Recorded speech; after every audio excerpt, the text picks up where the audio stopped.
வீக்கம், தடித்து போதல், இதுதான் தோல் நோயில் இருக்கக்கூடிய ஒரு மிகப்பெரிய இமீடியட்டாக நம்ம அட்டன் பண்ணக்கூடிய ஒரு விஷயமா இருக்கும்.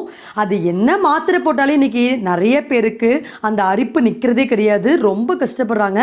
ஸோ அவங்களுக்கான ஒரு ஸ்பெஷலைஸ்டான இன்ஃபர்மேஷன் தான் இந்த அரிப்பு. எதனால் ஏற்பட்ட அரிப்பாக இருந்தாலும் பரவாயில்ல, அதாவது தோலில் ஏற்படக்கூடிய அலர்ஜி, ரேஷஸ், ரெட் கலராக இருக்கக்கூடிய ஸ்கேலிங்ஸாக இருக்கட்டும், இல்லைனா இரிட்டேஷனாக இருக்கட்டும், பூச்சிக்கடின்னு சொல்லக்கூடிய விஷப்பூச்சிகள்னால் ஏற்பட்டக்கூடிய அரிப்பு, அதே மாதிரி டெர்மடைட்டிஸ்ன்னு சொல்லக்கூடிய தோல் நோயினால் வந்தக்கூடிய அரிப்பு, எக்ஸீமா, படை சொறி, படர்தாமரைன்னு சொல்லக்கூடிய ரிங்வார்ம்ஸ்னால் வரக்கூடிய அரிப்பு, ஸ்கேபீஸ், செலுலைட்டிஸ் போன்ற எந்த விதமான நோயாக, ஆட்டோ இம்யூன் டிசார்டர்னு சொல்லக்கூடிய லூப்பஸ்னால் வரக்கூடிய அரிப்பாக இருந்தாலும் சரி, இப்போ நாம் சொல்லித்தரக்கூடிய இந்த விஷயங்கள்னால நிச்சயமாக மாத்திரை மருந்திலிருந்து இதை கம்ப்ளீட்டாக ஸ்டாப் பண்ண முடியும்.